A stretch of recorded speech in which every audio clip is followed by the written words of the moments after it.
Na kaki način se smučarski klub Branik pripravlja na novo sezono? Smučarski klub Branik oziroma Športni center Pohorje v sezoni 2008-2009, ki se pravkar začenja, kot vidite, ponuja na Pohorju, bom rekel, kar veliko novega, med drugim čisto novo, čisto svežo 6-sedežnico piskar na Areškem Pohorju in seveda pripadajoče smučišče, ki se nadaljuje oziroma smučišče, ki se je začelo kot smučišče Cojzerca in se potem nadaljuje proti Rušam v smučišče Piskar.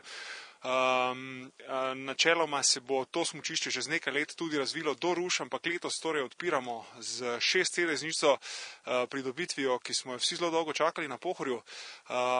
Športni center Pohorje oziroma v okviru Športnega centra Pohorje pa odpiramo tudi nov hotel pod Pohorjem, jasno prenovljen hotel Arena z 4 zvezdicami in pa dograjen in pa tukaj na Belviju oziroma na Bolfenku nov hotel Videc.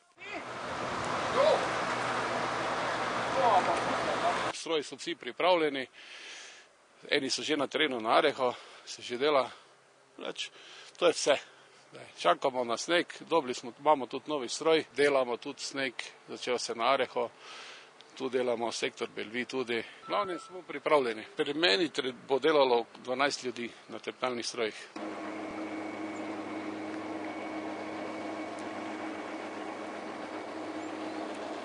Nova smučarska sezona se je začela. Kako ste bordarji pripravljeni na to? Mi smo pripravljeni super, ne? Zdaj samo čakamo na to, da bo dovolj snega, ne? Koliko pa vas je na tem mariborskem Pohorju? Borderjev, mislim, da jih je kar dosti, zdaj procentualno ne bi znal povedati, pa tak dalje, ampak kar se pa tiče nas v naši tekmovalni skupini, v smučarskem klubu Branik, nas je pa kar nekje okrog 8, ki se resno ukvarja s temi zadevami, torej z deskanjem prostega sloga. Kaj pa mladi nadobudneži prihajajo?